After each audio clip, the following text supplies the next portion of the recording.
If someone had told me a year ago that my marriage, the very foundation I thought was built on love, trust, and shared dreams, would shatter because of a single stack of papers, I would have laughed. I would have called them paranoid, dramatic. But now, looking back, I see how blind I was. I'm Anna. I had been married to David for 8 years. 8 years of what I believed was a good, stable life.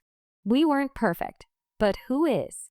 We had our arguments, our financial struggles, our busy schedules that sometimes kept us apart, but I always thought we were in it together. I was wrong.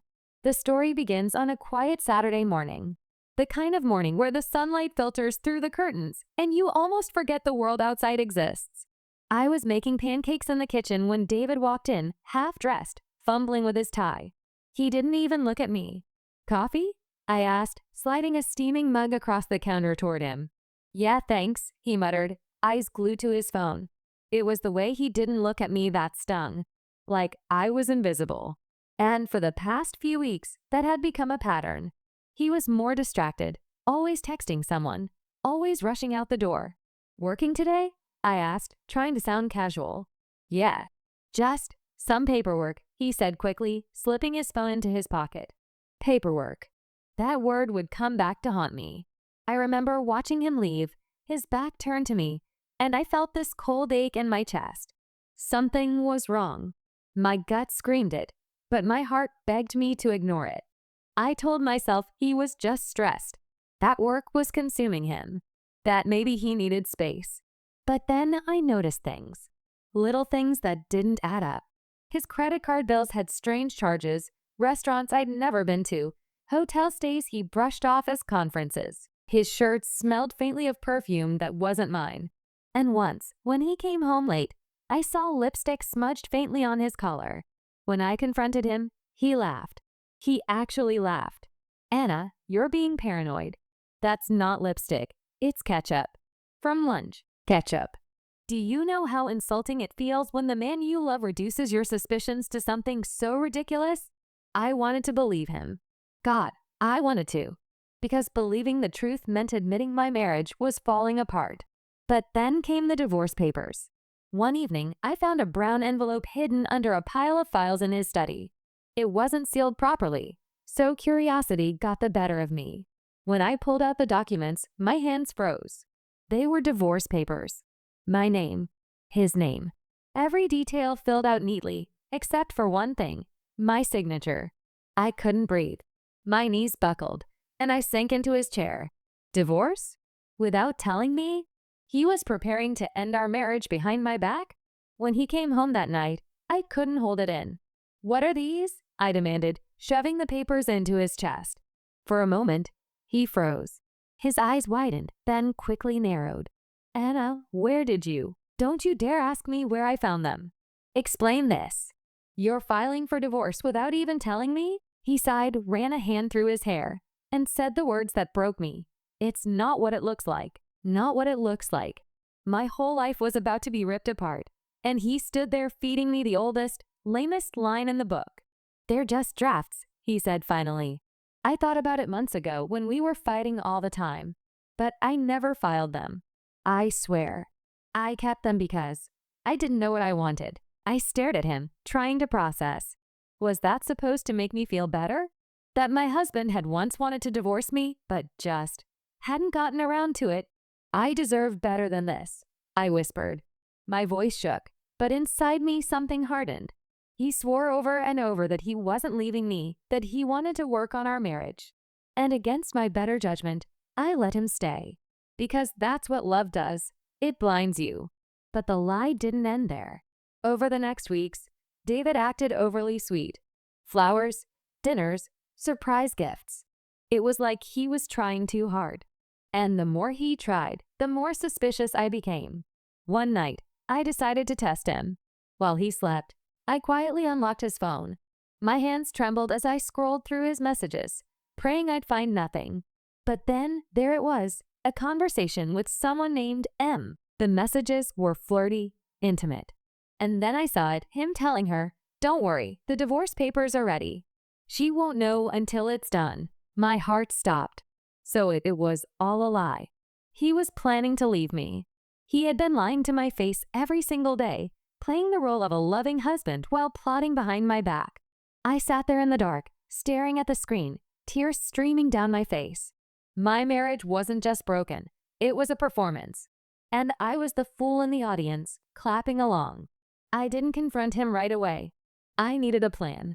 Because if David thought he could deceive me, if he thought he could make me sign papers under some pretense or trick, then he had underestimated me.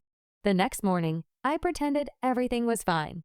I smiled, kissed his cheek, packed his lunch. But inside, I was burning. I started digging deeper, checking his email, following him when he said he had work. And the more I uncovered, the clearer it became his entire world was built on lies. One night, when he thought I was asleep, I heard him on the phone. His voice was low, urgent. "She doesn't know anything," he whispered. "Once I get her signature, it's done.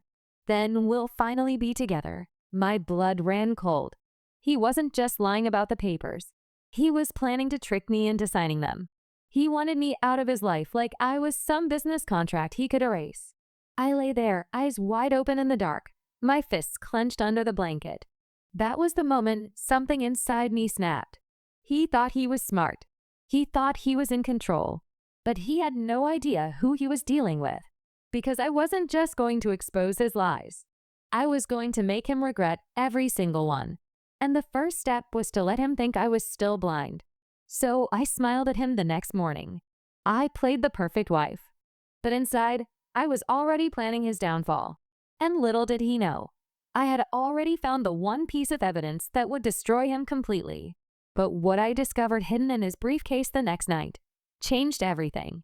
The night I found the divorce papers, I thought my world had collapsed. But what I found in his briefcase the following evening didn't just break my heart, it lit a fire of rage inside me that I couldn't put out. David had come home late again, muttering something about extra shifts and urgent paperwork. He left his briefcase on the living room couch before heading upstairs to shower. My hands shook as I reached for it. My pulse pounded in my ears. This time, I wasn't just curious. I was hunting. The latch clicked open. At first, it was the usual, a few contracts, receipts, boring office files. But then, tucked inside a manila folder, I saw it. A second set of divorce papers. Updated. Fresh. And this time, there was a sticky note on top in his handwriting. "Get her to sign by Friday. Don't screw this up." I stared at the words until they blurred. Friday. That was only 3 days away. He had a deadline to erase me from his life. And then my eyes fell on another piece of paper, folded neatly at the back of the folder. I unfolded it slowly, my stomach twisting. It was a printed email. From her. "David, I can't wait until she's out of the picture. Once she signs, we'll finally be free. No more sneaking around. No more hiding. I love you." Her name was at the bottom. Melissa. Melissa. A name I'd never heard before, but now it felt burned into my memory. She wasn't just some fling. She was the reason my marriage was crumbling. She was the reason my husband was plotting against me. I shoved everything back into the briefcase just as I heard his footsteps on the stairs. My hands were clammy, my chest tight. But when he walked in, I smiled like nothing had happened. "How was your day?" I asked sweetly. "Exhausting," he sighed, loosening his tie. "I'm going to bed early." I nodded, kissed his cheek, and pretended to be the supportive wife. But inside, my thoughts were a storm. 3 days. That was all I had before he tried to trick me into signing my own betrayal.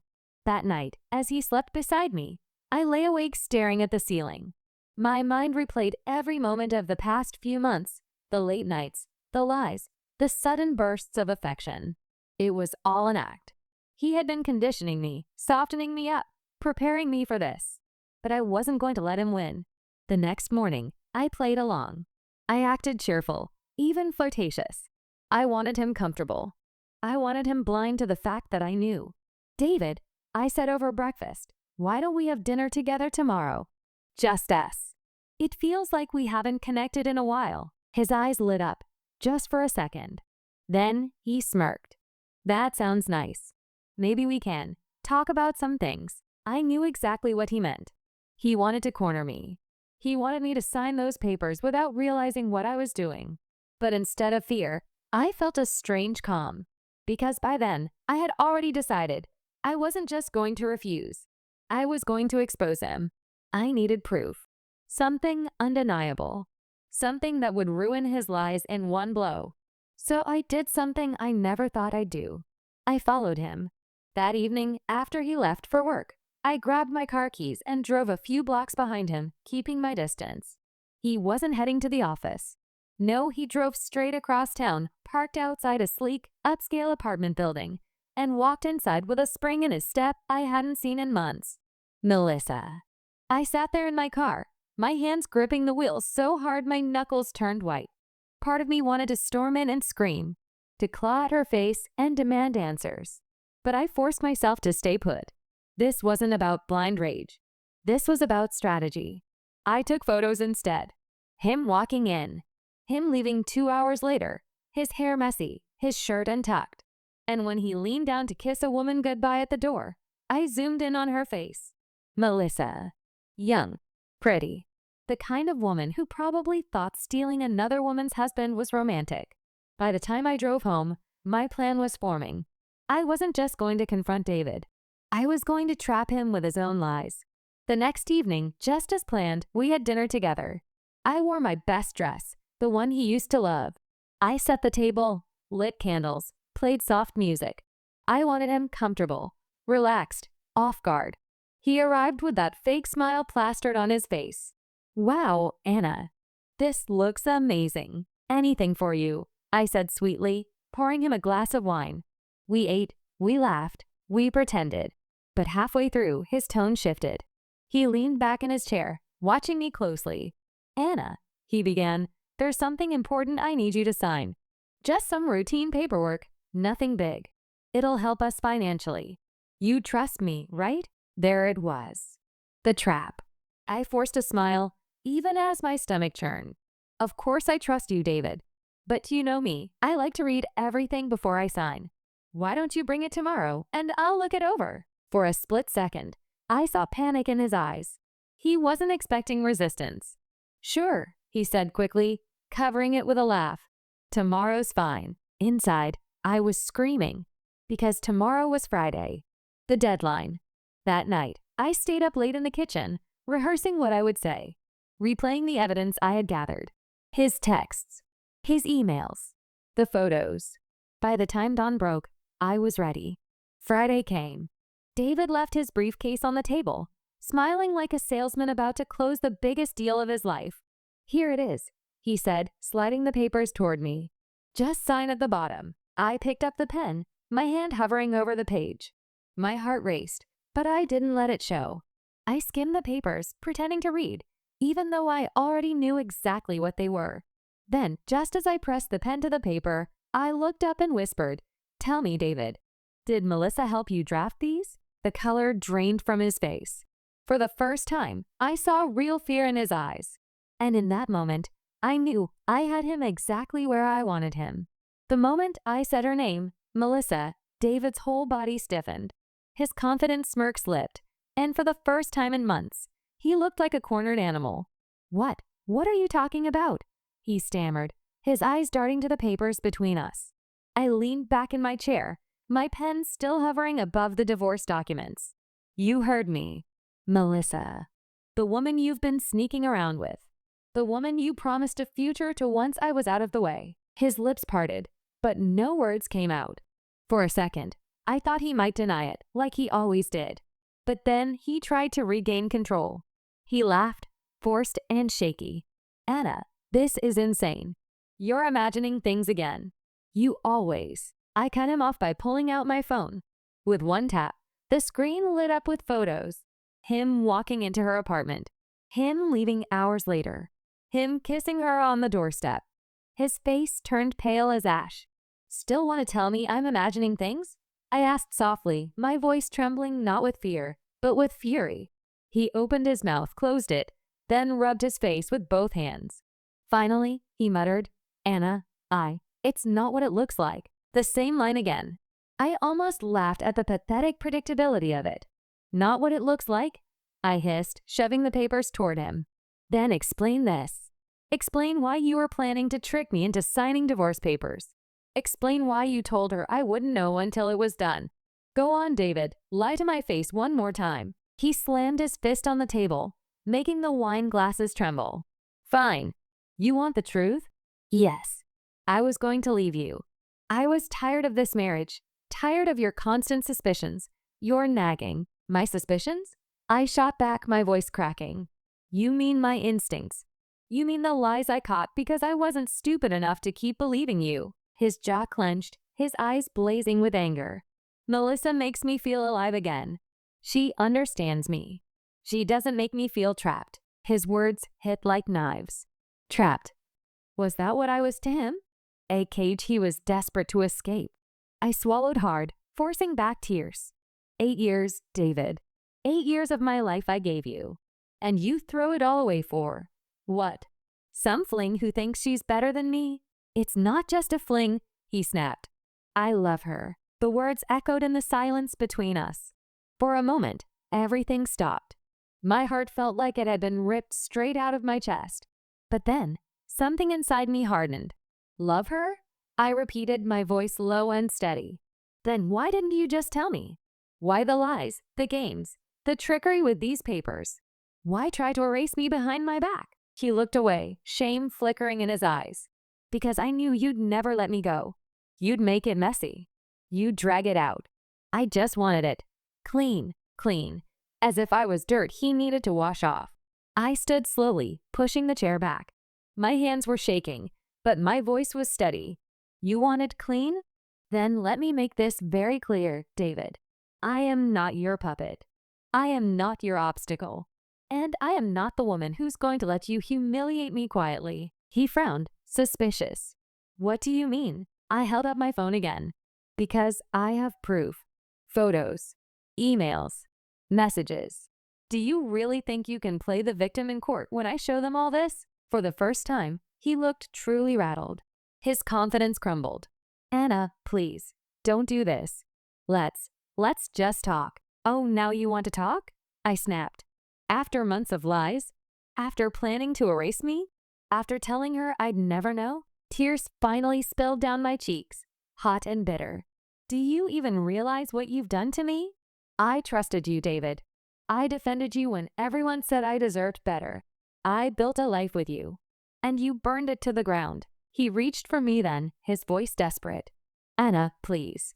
I made a mistake. I don't want to lose everything. I pulled back, glaring at him. You already lost me. That was the only thing worth keeping. The silence after that was suffocating. He sat there, staring at the papers, while I stood trembling with fury and grief. For a moment, I almost thought he'd rip them up, admit everything, beg for forgiveness. But instead, his expression hardened. If you expose me, he said coldly, you'll regret it. Don't forget, Anna, you're nothing without me. That was it. The final straw. The last insult he could throw. Nothing without you? I whispered. No, David. You're nothing without me. And I'm going to make sure you remember that. I grabbed the papers, folded them neatly, and tucked them into my bag. Then I looked him dead in the eye. I won't be tricked into signing anything. But you? You've already signed your own downfall. I walked out, leaving him sitting there in silence. That night, as I lay awake in the guest room, I realized something important. This wasn't just about betrayal anymore. It was about power. He had tried to strip me of mine, but now I had the upper hand. The next day, I started preparing. I copied the files, organized the evidence, spoke to a lawyer in secret. And the more I planned, the stronger I felt. For the first time in months, I wasn't the one being deceived. I was the one setting the trap. But then, something unexpected happened. 2 nights later, Melissa showed up at my door. And when she looked me in the eyes, trembling, the first words out of her mouth made my blood run cold. When I opened the door that night and saw her standing there, I froze. Melissa, the woman who had destroyed my marriage, the one who had whispered promises into my husband's ear while he plotted against me. She looked nothing like the confident seductress I'd imagined.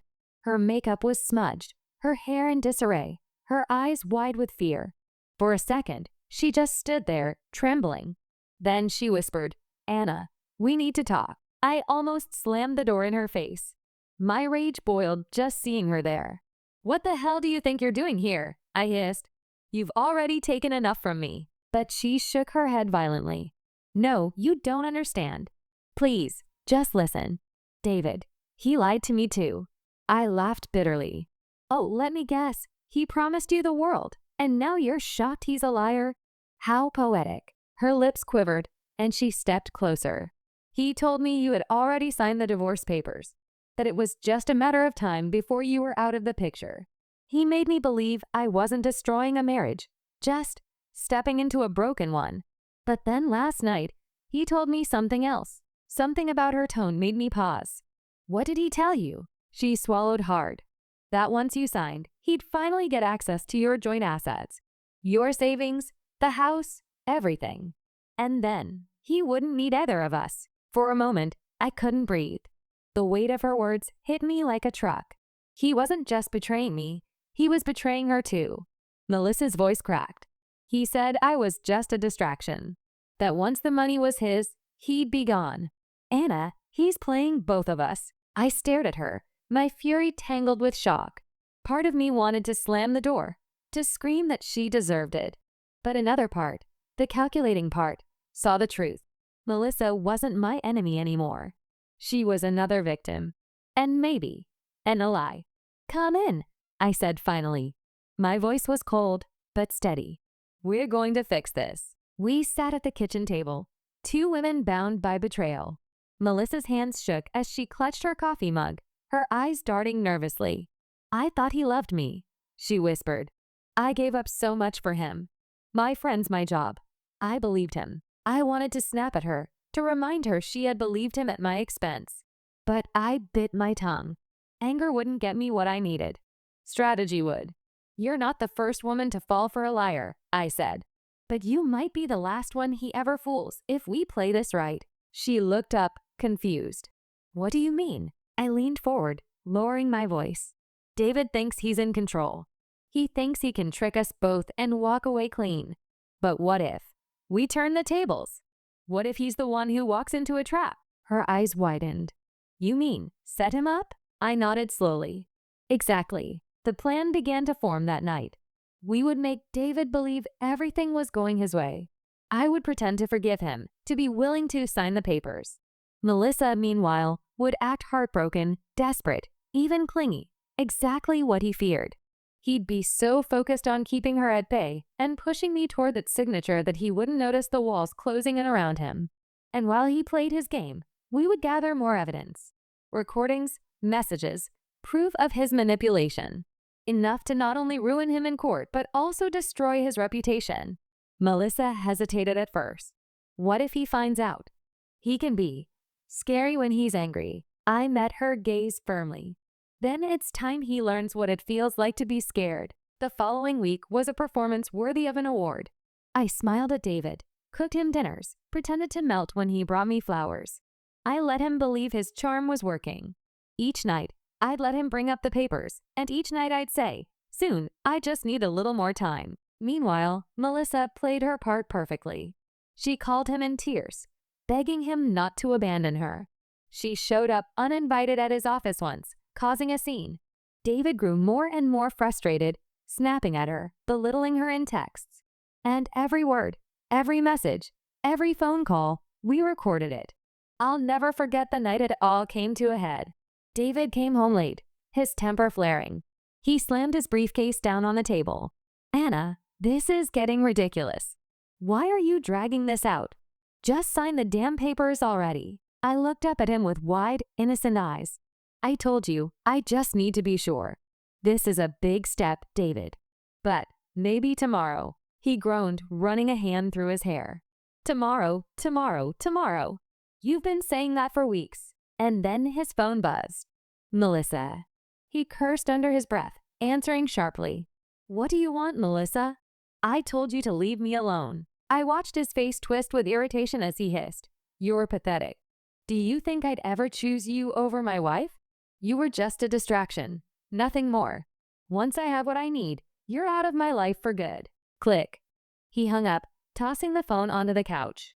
But what he didn't know was that Melissa and I had been on speakerphone together. She had recorded every word. I felt a strange calm wash over me. The proof was complete. His betrayal, his cruelty, his manipulation, all in his own voice. "David," I said softly. He turned, annoyed. "What now?" I stood slowly, pulling my phone from my pocket. The screen glowed with the fresh recording. I held it up between us. "You just signed your own sentence." His face drained of color. What? What is that?" "Proof," I said coldly. "Proof that you lied, cheated, manipulated, and planned to rob us both. Proof that will destroy you in court." He lunged forward, reaching for the phone, but I stepped back. "Don't even try it. I've already sent copies to my lawyer. And Melissa has them too. You can't erase this, David. It's over." For the first time, I saw real panic in his eyes. Not anger. Not arrogance. Panic. You can't do this to me," he whispered. But I only smiled. "I already have." That night, after he stormed out of the house, I sat alone in the living room, my heart pounding. For months, I had felt powerless, broken, betrayed. But now, I was in control. Still, a part of me knew this wasn't the end. David wasn't the type to give up quietly. He would fight, he would scheme, he would lash out. And I was ready for him. Because the next step wasn't just exposing his betrayal. It was making sure he regretted it for the rest of his life. And I had no idea that the very next day, David would make one final move, one that could destroy everything I had worked for. I barely slept that night. My body was exhausted, but my mind raced with every possible scenario. What would David do now that he knew I had evidence? Would he try to beg? Manipulate? Or would he strike back, desperate to regain control? By dawn, I had my answer. I was sipping coffee at the kitchen table when the front door burst open. David stormed in, his eyes bloodshot, his clothes wrinkled. He looked like he hadn't slept either, but instead of weakness, there was rage etched into every line of his face. "You think you've won?" he growled, slamming the door behind him. "You think you can humiliate me, Anna?" I set my mug down slowly, keeping my voice calm. "I don't think, David. I know." He pounded his fist on the table, making me flinch. "You're nothing without me. Do you hear me? Nothing. You can't just ruin my life because you're bitter." I stood, squaring my shoulders. My hands trembled, but my voice was steady. "I'm not bitter. I'm done. And you ruined your own life the moment you decided to lie, cheat, and treat me like I was disposable." His eyes narrowed. "Give me the recordings. Now." I smirked, pulling out my phone. "What, these?" "Sorry, David. They've already been backed up. My lawyer has them. Melissa has them. You can smash my phone to pieces, but it won't save you." His face twisted with fury. For a second, I thought he might hit me. But then, something unexpected happened. He laughed. The sound was hollow, cruel. "You think you're clever, but you don't know what you're dealing with, Anna. I have connections. I have power. By the time I'm done, no one will believe you." I tilted my head, my lips curling into a cold smile. "Funny, that's exactly what Melissa said you told her, right before you called her pathetic and disposable. And now, she's ready to testify against you." For the first time, his confidence cracked. His laugh died in his throat. "You teamed up with her?" he whispered, disbelief etched across his face. "Yes," I said simply. "Because unlike you, David, I know the power of honesty. You wanted to pit us against each other, but all you did was give us a reason to destroy you together." He staggered back, his face pale. He opened his mouth, then shut it again, at a loss for words. And in that silence, I realized something. He wasn't a monster. Not really. He was a coward who thought lies could shield him forever. But cowards always fall. The next weeks were a whirlwind. With Melissa's testimony, the recordings, and the photos I gathered, my lawyer built an airtight case. David tried to fight back, of course. He hired expensive attorneys, spun wild stories about me being mentally unstable, tried to paint himself as the victim. But the evidence was undeniable. The judge saw through his lies in minutes. In the end, the divorce was granted on my terms. I kept the house. I kept my savings. And David, he walked away with nothing but the clothes on his back and the bitter knowledge that he had destroyed himself. When the verdict was read, I didn't cheer. I didn't smile. I just felt free. Melissa was there too. She approached me outside the courthouse, her eyes filled with gratitude and guilt. Anna, I'm so sorry for everything. If I'd known the truth from the beginning. I held up my hand. Don't. You were lied to, just like me. But now, we're both free of him. She nodded, tears streaming down her face. And for the first time, I realized I didn't hate her anymore. I pitied her. And in a strange way, I was grateful. Because without her, I might never have uncovered the truth. In the months that followed, I rebuilt my life. At first, it was hard. The silence in the house was deafening. I'd catch myself reaching for a second coffee mug in the morning, or turning to share a joke that wasn't there. But slowly, I adjusted. I learned to enjoy the quiet. I learned to enjoy myself. I picked up hobbies I'd abandoned. Painting. Yoga. I traveled to places David had always refused to go. And with every new experience, I felt stronger, lighter. One evening, I found myself sitting on the porch, watching the sunset. For years, I'd shared that view with a man who never truly saw me. But now, it was mine alone. And it was beautiful. That's when it hit me. David hadn't destroyed me. He'd freed me. Because sometimes, the greatest betrayal doesn't break you, it builds you. The last time I saw David was months later by chance at a cafe downtown. He looked tired, older, his shoulders slumped under invisible weight. When his eyes met mine, there was no anger, no arrogance, just regret. He opened his mouth, maybe to apologize, maybe to beg. But I simply smiled politely, turned, and walked away. No words were needed. His regret was punishment enough. So if you're listening to this and you've ever been betrayed, lied to, or made to feel like you're nothing without someone, let me tell you this. You are everything without them. You are stronger than their lies, stronger than their betrayal. And one day, you'll look back and realize their deception was the best gift they could have ever given you, because it set you free. Final closing line. David thought he could erase me with a stack of papers. But in the end, it was his lies that erased him and gave me back my life.